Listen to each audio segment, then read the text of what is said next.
This is A Different Perspective with Kevin Randle. A retired U.S. Lieutenant Colonel, Kevin Randle has been studying UFOs for nearly 50 years. Kevin has investigated some of the most famous UFO cases in the world and has been consulted for dozens of documentaries about UFOs. Considered one of the leading experts into the Roswell UFO crash of 1947, Kevin has written more than 25 books about UFOs, including the recently published Roswell in the 21st Century. Now, here is the host of A Different Perspective, Kevin Randle. And welcome to this edition of A Different Perspective. I am Kevin Randle. I will be joined in just a moment by Stan Gordon. We are going to revisit the Kecksburg case from his perspective, which I guess would be a different perspective. Before we got into that, I wanted to mention I just happened to look on Amazon a few moments ago, and I saw that UFOs in the Deep State is at number 99 on a couple of the lists there. And I think we should work hard and try to get it up to, 9 or 10, just for fun. But I mentioned that book simply because it's become more relevant in the political atmosphere we find ourselves in today. And I look at it from a very narrow point of view, which is the relationship of the deep state to UFOs. But I think it expands more broadly when we look at all the things going on, not only in this country, but around the world. But I think it gives you an idea of how that operates and why we today are still arguing about the reality of UFOs and why the government persists in its cover-up. And I mentioned this because John Greenwald had just posted something suggesting that the Navy is classifying the reports of the UFOs, they want to call them UAPs, that made up the report that went to Congress and that sort of thing. They're classifying those reports now, and I think this is just another step in the plan to keep the UFO situation where it has been for the last 75 years, where we aren't really told anything about what's going on. We have to kind of search it out for ourselves, and then we have all these other people throwing mud at the wall because they know we cannot possibly be wrong and there's no alien visitation, ergo anything we say must be inaccurate. I just mentioned this because I thought it was interesting. I don't know why the book UFOs in the Deep State has suddenly popped up as high as it is on some of those lists.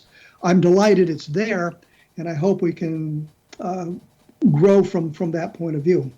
As I said, I'm going to talk to Stan Gordon, and in a bit of preliminaries here. Several weeks ago, I had on Robert Young, who is a skeptic, who believes that the Kecksburg UFO crash has been solved by more mundane objects and that sort of thing. And I thought it only fair to bring Stan on to talk about his point of view and what his research has done. Stan, of course, began his investigation almost at the time the thing fell in the Kecksburg area. I will note that Stan Gordon began his interest in the UFO subject, other than strange incidents, at the age of 10 in 1959. In the late 1960s, he acted as a telephone UFO sighting report investigations coordinator for the UFO Research Institute of Pittsburgh.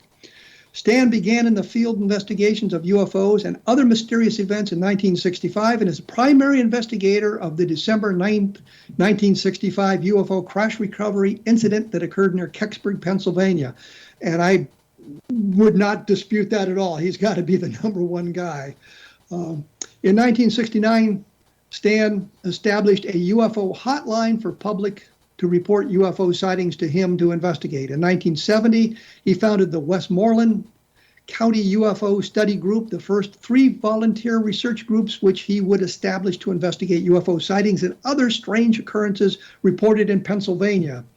And I will venture to say there's a lot of strange stuff going on in Pennsylvania, but that's not what we're here for.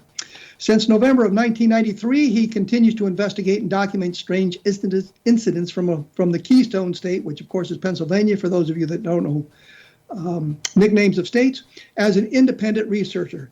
He is a former Pennsylvania state director for the Mutual UFO Network, got that mutual confused with MUFON, and was the first recipient of the 1987 MUFON Meritorious Achievement of a UFO Investigator Award. I don't know why I can't say these words today. of course, I guess it's something that I've been afflicted with forever. I don't know.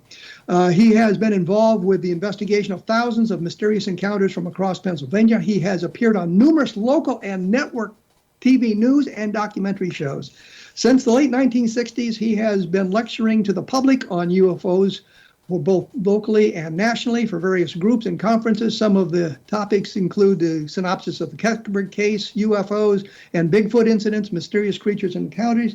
And his book is Kecksburg, The Untold Story. Stan Gordon, welcome to A Different Perspective. Hi, Kevin. It's great to be talking to you again. And by the way, that was actually a documentary film, a DVD. It's out on Kecksburg, the title you just mentioned. Oh, I thought it was about, you didn't make it clear when you sent it to me. I thought it was a book. Okay, it's a DVD. His DVD is Kecksburg, The Untold Story. We still do DVDs in this day and age? We're still doing them. Okay. I think that the first thing we need to do to help our audience is give me a very brief description of what happened on July 9th, 1965. Okay, it's December 9th, 1965. I was 16 years old, and I was tuned into KDK Radio in Pittsburgh, and this is the show that Robert had discussed with you that he had referred to, where he had a guest on, would happen to be Frank Edwards, the host of the show, so I was tuned in to listen to him, and surprisingly, that segment of the show was basically covering the breaking news story of this brilliant fireball that had been seen from the tip of Ontario, Canada, over Michigan, Ohio, and Pennsylvania. And anyhow, it's quite an interesting story. They were interviewing witnesses who had seen the fireball, and they were reading the newswire stories that were just breaking across the newswire about the incident. But Robert, when he talked to you, he had stated that the fireball occurred during the time that Frank Edwards appeared on the show. Well, that is incorrect. The radio show was an evening program. I believe it was on from 6 to 9 p.m. The fireball had occurred at 4:47 p.m. that afternoon. And as the host of this show mentioned, and he sent me a large statement, that the station had many, many reports coming in prior to the show being aired. And I think that's something that's kind of important, too, because as you were discussing it at the time with him, that Robert had indicated that that show may have influenced a lot of people about the Kecksburg case. But I think what's really important is that it was during that time period when the show was on the air when a lot of activity was taking place around Kecksburg after the object had fallen. So there were hundreds of people who were arriving in the area to see what was going on, including news reporters. There were firemen and state police who were involved in various activities, and the military was arriving in the town and in the areas where the object fell. So well, let me ask you a question. Let me ask you a question here, because I want to get sure I got this straight. What you're saying is that the interview with Frank Edwards took place after the fireball was seen? That is correct. The show was an evening show. The fireball had occurred around 4:47 p.m., and actually the sighting of that object was confirmed by the control tower at the Greater Pittsburgh Airport at 4:47 p.m. That show, I believe, aired from 6 to 9 p.m. in the evening, so it did not occur during the time that Frank Edwards appeared on the show. They were getting calls from people who had seen the fireball, but then a lot of the important activity out at the scene, out around the Kecksburg area, was taking place that evening as different things were occurring. But it's almost like it was simultaneous. I mean, I understand what you're saying, that the fireball was seen prior to the show airing, but the time frame was not all that long. And I can see where people would have been listening to the show and hear some of this other stuff would become very interested in what had been seen at Kecksburg. Right, but again, there was so much we didn't know at that time. We didn't know at that time, and for long after so many people we tracked down and interviewed about what kind of activity was taking place around the Kecksburg area. This object did not come right over top of Kecksburg. It was on the outskirts of the small community. And but there was so many people involved. You know, a lot of those witnesses back at that time, They came from all walks of life. Some were military veterans, police officers, news reporters, and other ones were youngsters and teenagers who later grew up to hold responsible positions such as teachers and engineers. In fact, one witness who had hid down the woods that night later became a district attorney in another region of the state. So these are all credible people, had no reason to make up this story, and many of them, for various reasons, did not want to go public. Well, I think what you're saying is this information was collected not that night, but collected during your investigation over months and years later. That is correct, because, as I talked to people who were involved in this, the next day, the stories are out in the news that the government said that nothing had fallen from the sky and they saw a bright meteor. Well, many of those witnesses knew what they saw was not what the government was saying, so they just kept their mouth shut. They told some friends and neighbors and people close to them, but they didn't go public and talk about it. And I can tell you, there's people I know that are out there today, there's some that are still living, that still refuse to talk about what happened for whatever reason. But I think where we're going here is that you've got I guess what I'm trying to say here is, I'm fumbling for the words, obviously, is that you haven't said anything about what happened in the woods. I mean, we've got the fireball seen by the people, we've got the news media talking about it, but what happened in the woods? Was there something found in the woods? Was it found that night? Was it carried away that night? Were there witnesses to that? Are there photographs of it? That sort of thing. And all of that is exactly what was taking place. So let me just try to tell you a little bit about some of that. I think Robert brought up that there were two different searches that night, and actually there was a lot more going on. Let me tell you about some of the things that happened during the evening. First of all, this object observed by not just two children. I think Robert had brought up that there were two children, and that they were outside playing at the time, and that they saw the object fall, and they went home and told their mother, and she looked out, and I believe she said that what she saw was a smoke train in the sky that lasted a half an hour. Is this Mrs. Kalp? Yes. And her house was down right near the woods. Well, and off the opposite side of the woods from where it fell. So what really happened was, it was actually the brother and sister, young brother and sister, riding their bikes. Only the brother saw it, she did not, and they hurried home and told their mother. The woman looked outside towards where the object had fallen and observed a vertical column of bluish-gray smoke rising up from the woods above the trees, which other people also reported, but it dissipated very quickly. She did not see a smoke train in the sky. And she did call WHJB and talk with John Murphy, who was the news director. So he took all her information down, then called the state police in Greensburg, and he headed to Kecksburg. And I interviewed that witness in person, and she drew sketches for me of what she had seen. And so that was interesting. But here's about actually what some of the searches and what happened that night. So you have numerous local people, not just children, all through the area that saw the object coming in. So in some cases, it passed very low over top of their heads. Then witnesses actually saw the object go down into the woods, and within minutes after it fell, you had some local people went down into the woods, and that's when they came across this large metallic acorn-shaped object semi-buried in the ground. So this let me stop you there, because I have to take a break. Can't help it. Have to do that. When we come back, we'll get some more detail about exactly how this worked out and some of the, into some of the minutia about what's going on. I'm talking with Stan Gordon, of course, about the Kecksburg UFO crash retrieval story that he's been investigating almost since the time it fell. I should also point out that you can get some information about that in my book, Crash When UFOs Fall from the Sky, and Stan Gordon helped me put that together. We will be back right after this, so please stick around.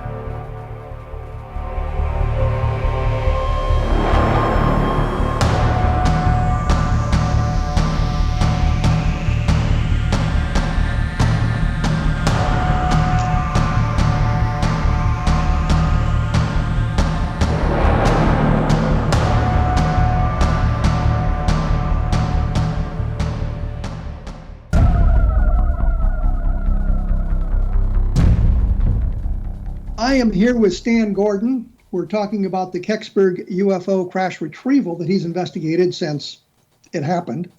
The DVD is Kecksburg, The Untold Story, if you're interested in getting more detail on that. I believe you can get it at Amazon and the like. When we went away, Stan, we were talking about people finding something in the woods, a metallic object in the woods. I need to understand the time frame a little bit better. We had the event take place late in the afternoon, 4:45, 5 o'clock in the evening. When did the people arrive and find the object in the woods? Well, the local people saw this object fall, and they went down within minutes after they see this object going down into the woods. So you've got local residents down there. One resident was Bill Bulleybush. Bill Bulleybush lived in the village of Mammoth, not far from Kecksburg. And he was out in his driveway that afternoon under the dash tuning up his CB radio when he sees this fireball coming from Norvelt and moving out towards the mountains of Laurelville. So he runs out to the road. Let me interrupt here. Let me interrupt here. What are the directions? He sees the object moving in what direction? Was it going north to south, south to north? What were the directions that he saw it going? Okay, so let me try to explain this. It's a little confusing, but the turns of the object that I know Robert had talked about, he talked about what Ivan Sanderson was discussing. The turns that I find very intriguing is what occurred within miles in the area and before the object fell. So this object basically is coming from the greater Pittsburgh area. So it's moving basically southeast into Westmoreland County over the city of Greensburg. But it makes a turn to the south out by Route 30 east of Greens. It makes a turn to the south, and it's seen by numerous people in these small communities. And it goes from, say, Marguerite down to Norvelt. It's seen from Mammoth, and it goes out the mountains of Laurelville. So Bill runs out to the road, and he sees this object over the mountains of Laurelville, which is about 3.5 miles away. He said it looked kind of like it hesitated, then it turned and began to track back to roughly towards the northeast, towards the outskirts of Kecksburg, not right over the town, and you have people all along that path that see it going down and going back, and then it turns down again and falls down into the woods. And those people who saw the object drop from the sky said it did not come down at a high rate of speed. It came down almost like it was making a controlled landing, but nobody reported parachutes at the site or on the ground. And so within minutes after the locals see it fall, they go down into the woods. They come across this large metallic acorn-shaped object semi-buried in the ground. It's about 10 to 12 feet in length, approximately 8 to 10 feet in diameter. It's one solid piece of metal, kind of an off-gold bronze color. And on the raised-up back part of like you'd have on an acorn, some witnesses said, and one of them I'm sure we'll talk about, was Jim Romansky, who was a volunteer fireman at that time, and he was standing only a few feet away from it, and he said these were raised up off the surface, and they looked more like some type of symbols in writing. And anyhow, his description, because he was a machinist most of his life, he said, it looked like somebody took liquid metal and poured into an acorn-shaped mold. There's no weld marks, no seams, no rip marks, no compartments, no external apparatus, no antenna, nothing like that. It's one solid piece of metal. And so people saw that. And Bill Bulleybush, I think I mentioned his name earlier, he was near Mammoth, and he went out and he saw the object kind of hesitate, make a turn, begin to track back towards roughly the Kecksburg area. So he jumps into his vehicle and goes to the highest point. So that was called Coons Lane back at the time. It was now nicknamed Meteor Road because of the event. And that was that long, narrow, winding road that parallels along that large wooded area where the object had fallen that evening. And he knew the area well because he hunted down there. And it's almost dark. And he sees like blue arc, and he said like kids playing with sparklers down in the woods. So he grabs his flashlight and he goes down through the fields over to the other side of the woods, and he sees this object down there. So different people saw this type of thing in the woods. And again, what's so interesting, and again, we're just doing briefly different parts of the story. There are so many people involved, so many major interviews and testimonies from very credible people who went into great detail. And many people's lives were affected by what happened that night. And so many people over the years were hoping that the government would someday come forward, because a lot of these people face a lot of ridicule.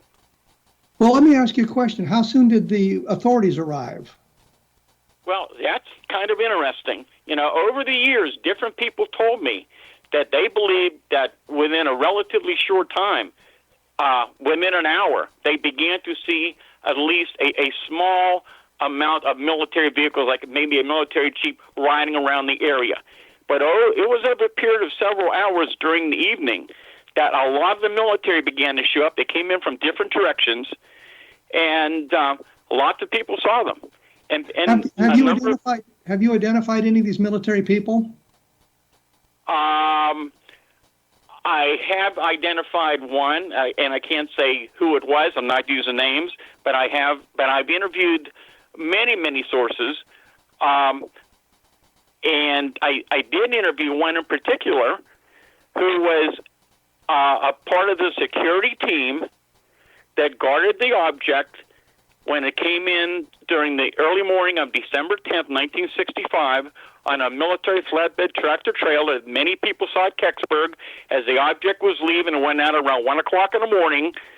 It was observed leaving the area. It was tarped over top of the object, and it got there during the early morning hours of December 10th. And this fellow went into great detail. Another independent military source confirmed his story as well, and others confirmed the fact that it went to Lockbourne. It stayed there for a short time under heavy security, then continued on to Wright-Patterson Air Force Base. And interestingly, in 1990, a reporter for the Greensburg Tribune Review, which is a large newspaper, had the opportunity to interview that man. He did not want to use his name or go public, but this person, the reporter, had the option to interview him, to look at his information he was able to show, and it made the front page. It was a front page story in 1990 in Tribune Review. How did you find this guy? I can't remember if it was something that over a period of time, and he came to me confidentially, which I think he did. You know, I interviewed hundreds of people. I've lost track how many hundreds of people I tracked down and interviewed over the years. You know, right after this happened, I'm 16 years old when this happened, and there was very few names in the paper, and I'm starting with the next day or two to try to get information, but there was not a lot. But I did begin to get some reports from people that knew about some of the incidents that happened out there at the time. But over a period of weeks and months and years, I began to, on occasion, hear from a witness. I would get people, neighbors, friends, relatives of people were involved. I would get anonymous tips. And by the 1980s, I had a lot of new information that suggested something did indeed fall near Kecksburg in 1965. So I really began to intensify the investigation. And I know Robert had brought up a lot of different things, and I know he had brought up about one of the witnesses, and he would have been Jim Romansky. And so Robert brought up the fact that there were some UFO researchers that had a UFO display at a mall in Greensburg in the 1980s. Well, that was my group. We are holding a very large public display of UFO information for the public in August of 1987 at the Westmoreland Mall. And Robert went on to say that there was a picture, a drawing of the Soviet Cosmos 96 that we've talked about, and that Jim happened to walk by and he said, "I saw it." Well, that's not exactly what happened, and that kind of, I scratched in my head because I'm trying to remember that when we had that display at the mall, we had a very small amount of information on Kecksburg at the time. And most of that information was some newspaper stories. Well, I had everything meant on a heavy card.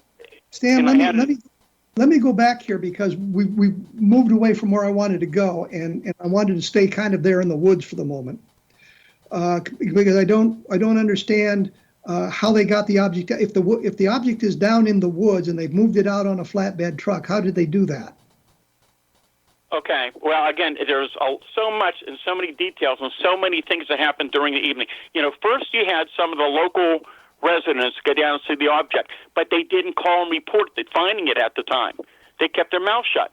Then you had later some of the volunteer firemen coming in because they're getting reports of this fiery object, and some people thought it was an aircraft that may have fell in the area. So the firemen are organizing a search in that large wooded area to go look for this downed aircraft.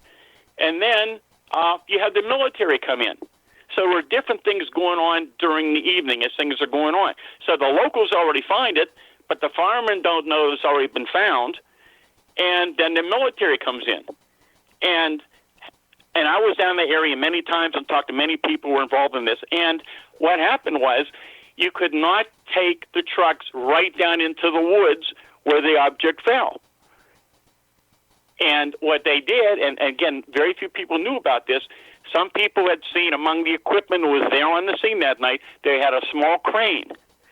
And one of the things that I also found out for years I didn't talk about till I had enough independent information, there was not just one, there were two military flatbed tractor trailers at the scene.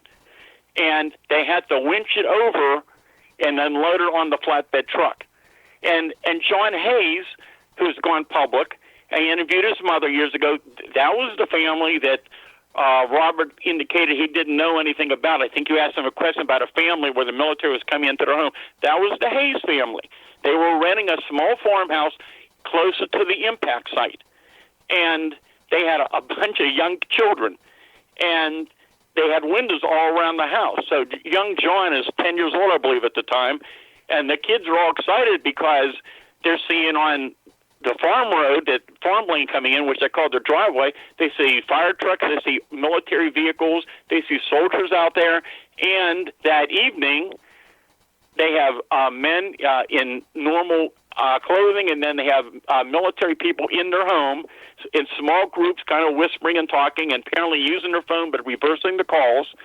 And at one point, young John remembered seeing a large flatbed tractor trailer going down empty down into that ravine, and later coming out with a target object, he said, the distance away, but it looked to be about the size of a Volkswagen Beetle. And there were so many different accounts of people down in the woods. There were many, many people that I interviewed, and let me read you from an account. Before you do that, we're going to have to take a break in just a moment, but let me kind of rephrase my question here because they don't really understand this. You've got this thing down in the middle of the woods. It's blocked by trees and everything else. It's down in the middle, and they transport it somehow from the impact site to a flatbed truck to truck it out there to Lockbourne Air Force Base. Yes, the flatbed truck is at the edge of the field, but they can't take the truck right down, so they have to winch it over to the truck, and then they loaded it with the little crane onto the flatbed truck. Well, I have a couple of questions. First of all, you had newsmen in the area. Did any of this appear in the contemporary newspaper accounts? No, they didn't, because, I talked to different reporters who were there, and Bob Gaddy, who was a reporter for the Tribune Review, he wanted to go down into the woods. He believed there was something down there. The authorities up on the hill wouldn't let him go down. And he said, I'm going down. They said, if you do, you'll be arrested. Another fellow, Bill Weaver, had his dad's car that night. He was down there over on the dirt lane, which is closer to where the object had fallen. That's where a lot of the military activity was taking place. So many of the people who were up on the other hill across the road couldn't see what was going on over at the farm lane.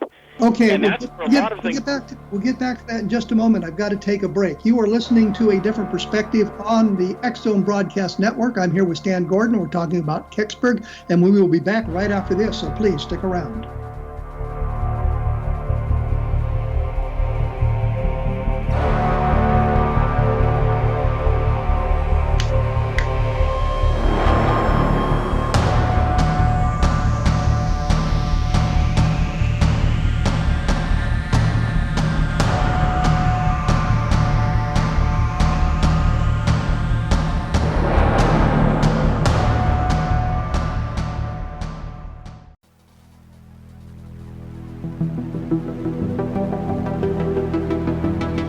am here with Stan Gordon. We're talking Kecksburg.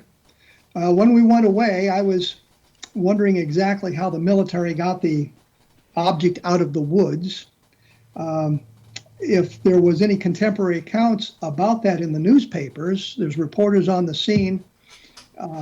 And even if they weren't allowed to go down into the woods, I would have suspected that they would have talked to the other people standing around out there on the road, watching the events take place, so that they may have had some of that information. And what about this John Murphy guy who did a special report on this, I think, in the weeks that followed, talking to some of those people? Do we have any real contemporary accounts of that truck moving out of the area? We do not. But we have multitudes of accounts from so many different people.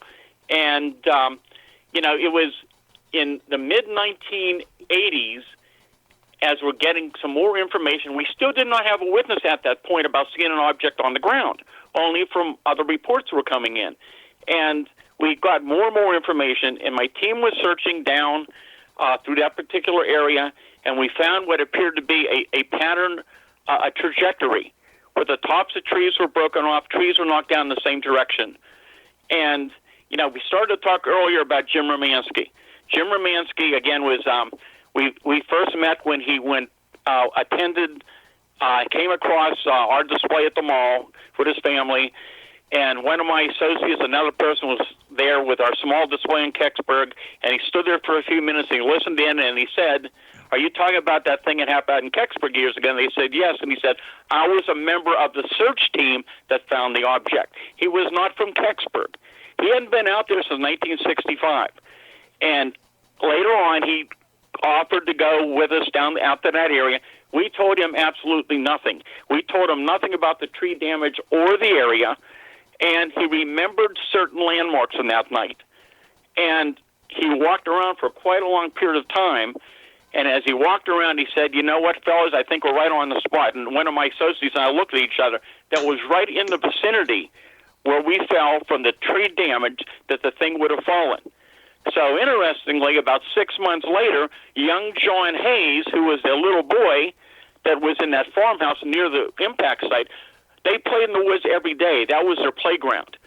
The next morning, after seeing all the military activity down in that area, was all lit up, and the military people around their home, they got up early the next morning. Well, they found out that they had some cows there. There was a fence. The military had cut their fence to take the vehicles down, so they had to repair that.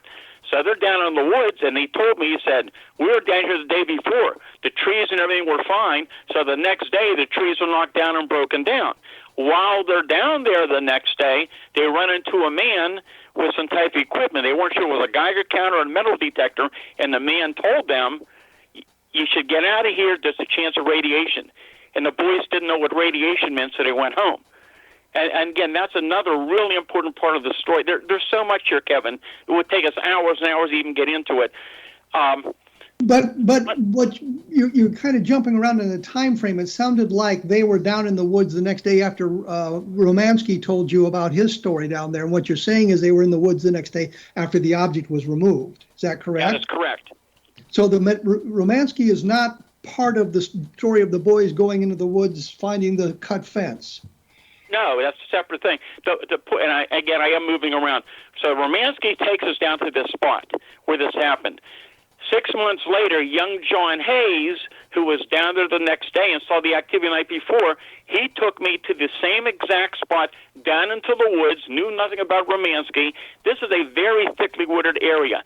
This fell down in the ravine. You couldn't possibly see where this thing fell unless you were standing there from any of the surrounding roads or hills. And then a year later, we get an anonymous tip that this fellow named Bill Bullybush had gotten down into the woods right after it fell. So I contacted him. Wait. A year later, this is after Romansky talked to you guys in the mall, but not a year later after the event in Kecksburg, after the thing fell. In 1987, Romansky takes us down. Then 6 months later, John Hayes takes me to the same site. And then in 1988, we meet Bill Bullybush. He takes us down from a completely different vantage point of this large wooded area We go the whole way down to the other side of the woods. We come to a particular tree, and he said, I stood at this tree, and he points and said, that's where the object was. It was the exact place that they had taken us to, and they had no way of knowing about the other people, and there's no way they could have known unless they were there. But from your descriptions, you tell me two things. One, this is a heavily wooded area. This object fell in the middle of this, I'm saying middle of this wooded area, and yet the military was able to move this thing out of that area, from what you say, with relative ease. Well, it took a while, and again, it wasn't that far from the edge of the woods in that particular place when they found it, but they couldn't take the trucks in because of the trees and things like that. They couldn't take the truck right down to the site, so they had to winch it. They had to do some work, and they had to winch it over, and then they used that small crane, apparently, to put it on top of the truck. Yeah, you said that there were a lot of people that showed up on the road after the thing fell. There were two roads.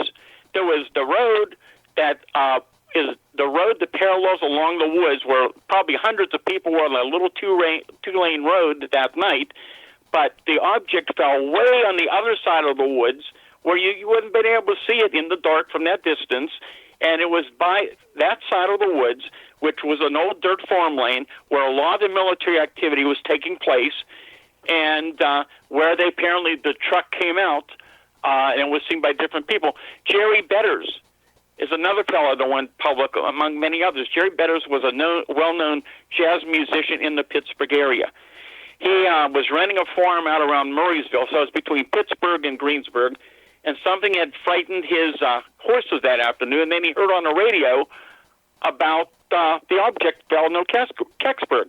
So he got some of his friends, and they drove him out to the scene, and these people all were able to describe certain landmarks, certain details.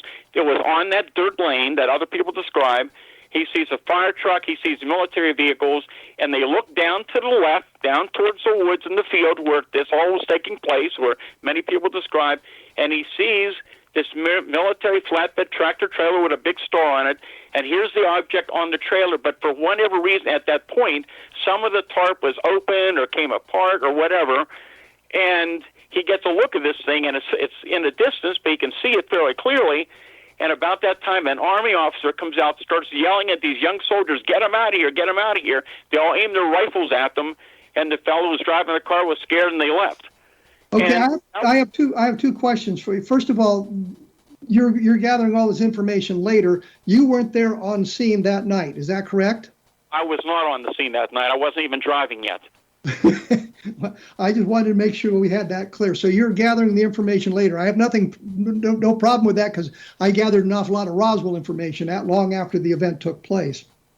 And what's really interesting, going back to that KDK radio show where they're talking about this breaking news story, during the evening, Bill Burns, who was a well-known news anchor in Pittsburgh, was breaking in on regular TV broadcasting live that evening with reports that the military had arrived in the Kecksburg area to search for an unidentified flying object.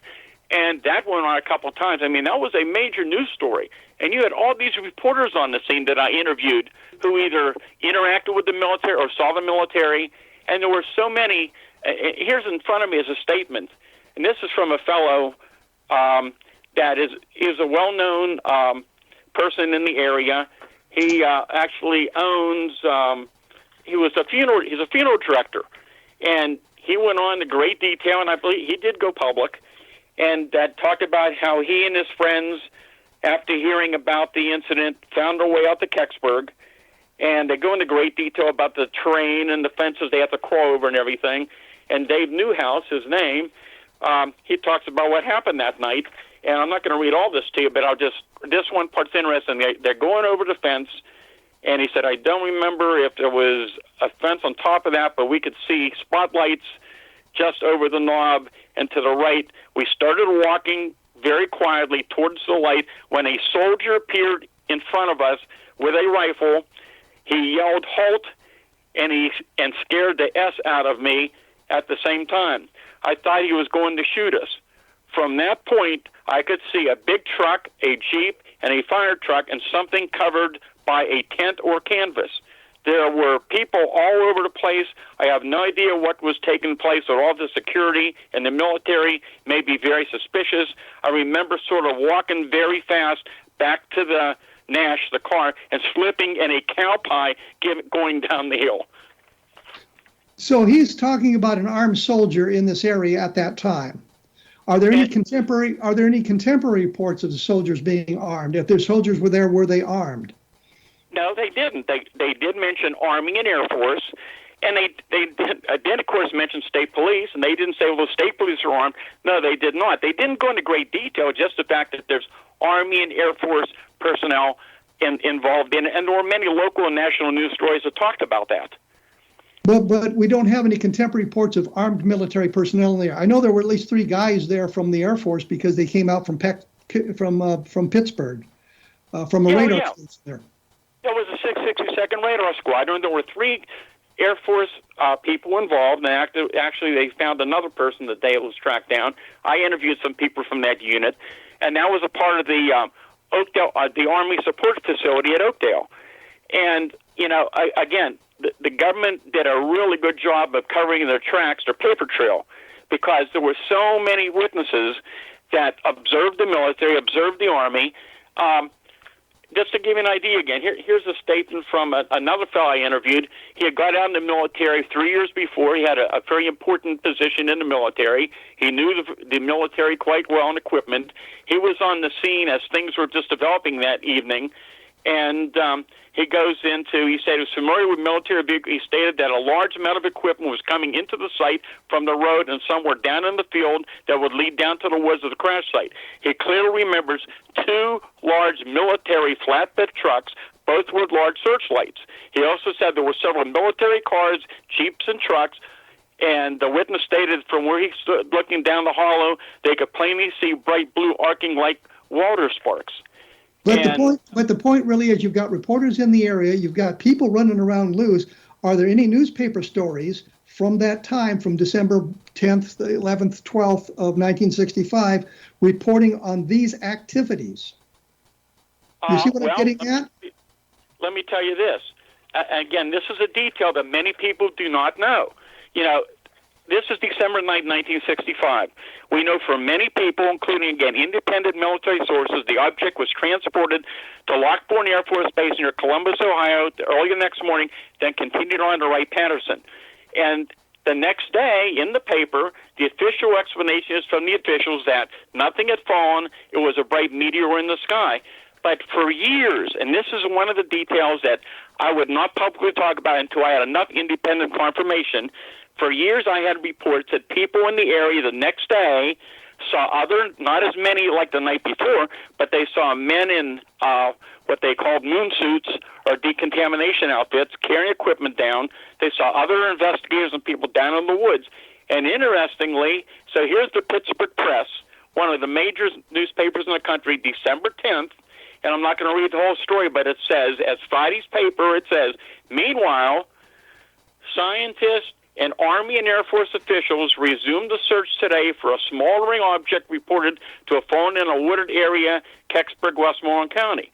And then even more interesting, because it took me years and years to find this local news story, because nobody could find it or obtain it through microfilm at the time.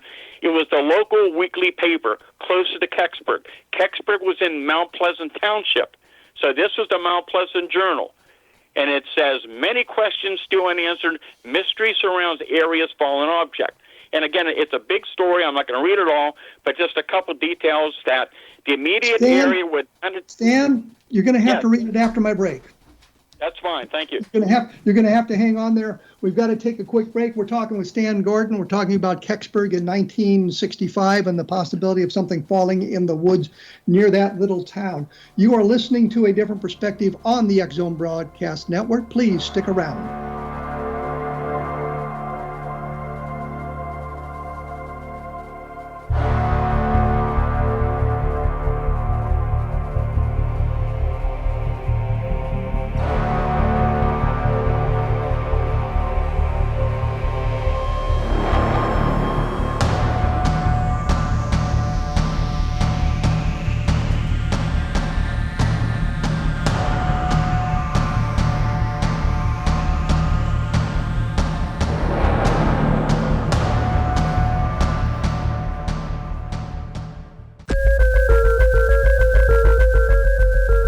Stan Gordon is my guest.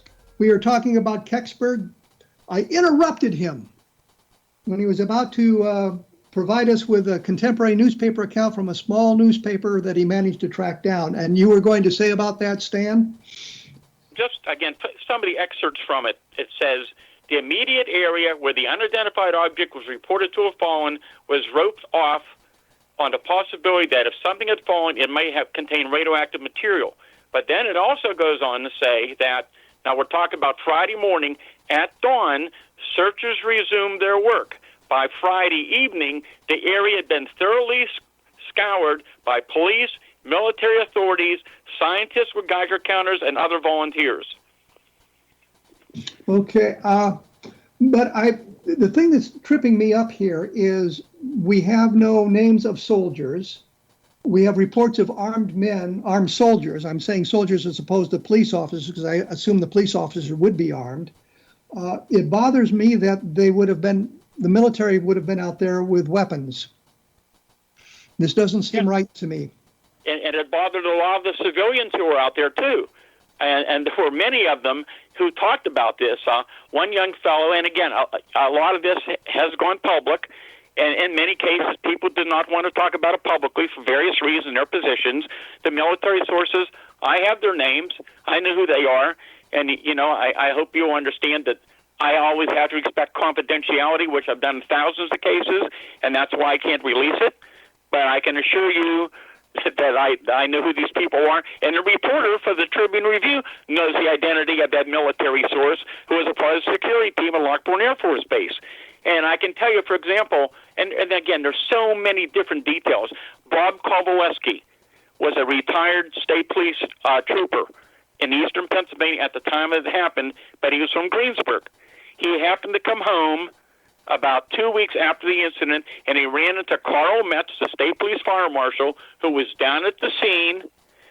And actually, later in conversation, he actually mentioned to some other police officers that he was there that day in Kecksburg years later, and he saw the object, but he was sworn to secrecy by an Army officer not to talk about some details. And Bob Kowaleski, the trooper, when he met Carl Metz, Carl told him, I was sworn to secrecy by an Army officer, and I can't talk to you about what happened. What was hanging me up is the idea that these guys were armed. Yeah. And you understand the concept of posse comitatus, which means that active duty forces are not allowed to perform police functions. Well, I can only tell you what many people have told me. Some went public. I have statements from them. I just read you one about, I told you about Jerry Betters, where soldiers, he said, aimed weapons at the rifles at them. I gave you also another statement from another very credible source, the funeral director, who told me that a soldier aimed a rifle at him and he thought he was going to get shot.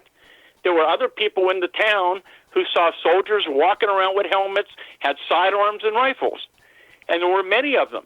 But people, you know, it's 1965.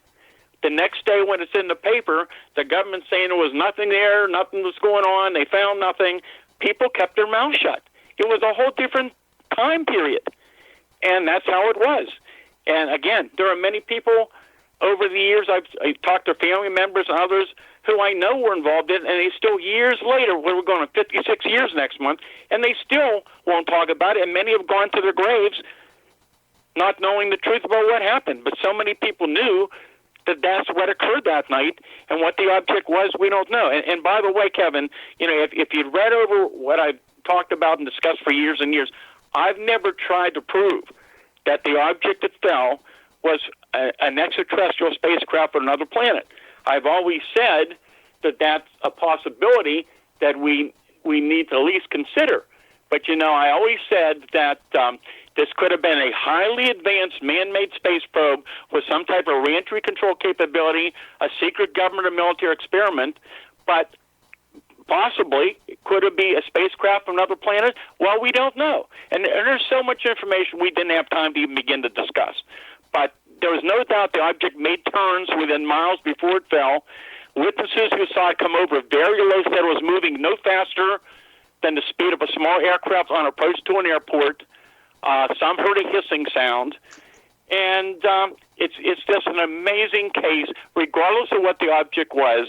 There's no doubt in my mind, and those people who were involved, that an object did fall and was recovered by the military. And what that object was, well, hopefully someday we might know for sure the truth. But what do you say to people like Bob Young, who talk about the smoke train from a meteor being persistent for 30 minutes, and that meteoric debris was found, I think, in Quebec, Canada, that seemed to be related to this? Well, again, that's one area of the case that's really intriguing because we don't have a detailed explanation for. But I can tell you, that meteor report that occurred at 4:43 p.m. over Michigan, it must have been a very slow meteor, because the object seen over Pittsburgh was at 4:47 p.m. as confirmed by the control tower at the Greater Pittsburgh Airport. So, was it the same object? Could there have been two separate objects in the sky at the same time? What the object that looked like a meteor in Michigan, maybe something else. You remember Project Twinkle when they investigated the green fireball reports, and how many reports we've had over the years of meteor-like objects that perform and do things that normal meteors shouldn't do. So we may never know a part of that. But whatever the object was that came over the Greater Pittsburgh area at 4:47 p.m. is the object that fell near Kecksburg. And the information you gathered all of it, most of it years later, not at the time of the event, and the newspaper accounts seem to suggest it was something mundane. They don't talk about the armed military personnel. They don't talk about the things that took place afterwards. And you've said there were a lot of reporters on the scene. That kind of boggles my mind that even being at 1965, that the reporters who'd seen something would have reported, this is what I saw while I was there. Well, you've got to remember, you've got to see the way the geography of the land is. There's curves and hills everywhere. The majority of reporters were up on the hill along the curve of Meteor Road. Most of the military activity and the activity dealing with the recovery was way on the opposite side of the woods where they couldn't see it. So there was a lot of things going on, and there were people spread out all over the place. And again, the witnesses I talked to, they never reported it at the time. They kept their mouths shut because they saw the news the next day that nothing had fallen. It was a meteor in the sky. They knew it wasn't what it was. They shared their stories that I talked to some of those people, and they told some of those people about it, and years later, some of those people confirmed that those witnesses had told them about it at the time. I was hearing some reports within days of the incident from some people about things that happened out there at that time. But the people didn't want to go public. And there was not a lot of detail in the papers. Stan, I don't have trouble with the people not talking about it. I get that. I understand. We can look at any number of UFO cases where we found witnesses later and they said, well, I didn't come forward because. I got that. What I'm concerned about are the reporters who were there, and their job was to report that. And if they had seen the military, if they'd seen something like that, I don't understand why that wouldn't have been reported in the newspapers. Okay, well, I can tell you one other thing. John Murphy, the news director at WHJB, and this was confirmed to me by other people at the station, John had gotten the call about the object falling around Kecksburg. He proceeded out to the scene. He got there about an hour earlier before the state police fire marshal and another investigator went down into the site. And interestingly, he was there when that happened. And he approached the state police fire marshal and asked him what he had found when he was down in the woods that day. And initially he said, or not really sure. And then when he pressed him again, he said, you better get your information from the Army. But what I started to tell you was John got there before they arrived. He was in radio communication with his wife and with people at the radio station. According to what these people told me was, he told them he found the object down in the woods. He said there was strange markings on it. He took pictures of it. And I talked to Mabel Mazza, who passed away about 2 years ago. She was the office manager at WHJB. She told me she saw his black and white picture. She said what she could remember was kind of a cone-shaped object lying down under the trees. And he never went public with that for whatever reason. And there's a lot of little anecdotes like this. There's so many of them we even got into. There's so much I've probably forgotten. I can't even remember now. But there were so many details from people who don't know each other. Many of them never knew each other, even today. And they gave me the little details. They were able to give me landmarks to indicate they were there. Other people's details were confirming other people's accounts. There were so many people involved, and when you put the piece of the puzzle together, it's just an amazing account. Didn't John Murphy do a radio show called The Object in the Woods? That is correct, and he did not mention anything about it. And that was an interesting story because of what had happened prior to him airing that show. And the people at the station all gave me separate confirmation. The people who worked at the station who were there that day, that apparently these government men came into the station, and they wanted to talk to John Murphy. He went into one of the studios, and when he came out, they said he was very, very shook up and upset, and said they had confiscated a lot of the voice interviews that he had done for the radio show coming up. And in the days and weeks to follow, this was his biggest story. He was all excited about it, and suddenly he didn't want to talk about it anymore. But he did air the program, The Object in the Woods, so it was a sanitized version. That is right. It was a sanitized, censored version. There was a lot of beeping along the line of the interview. Okay. I fear we've just run out of time here. I appreciate you taking time to talk with me. Your website is www.stangordon.info. You're right, that's right. StanGordon.info. And Stan Gordon is one word, all lowercase. And you can take a look at his website. You can gather some more information there. I'll have something up on the on my blog about this as well, so that and maybe some links to some of the other stories. Stan, thank you so much for taking time to chat with us, and we maybe have to do this again sometime soon to get, I guess, the rest of the story. All right, Kevin, thanks very much for having me on the program. Okay, thank you, Stan.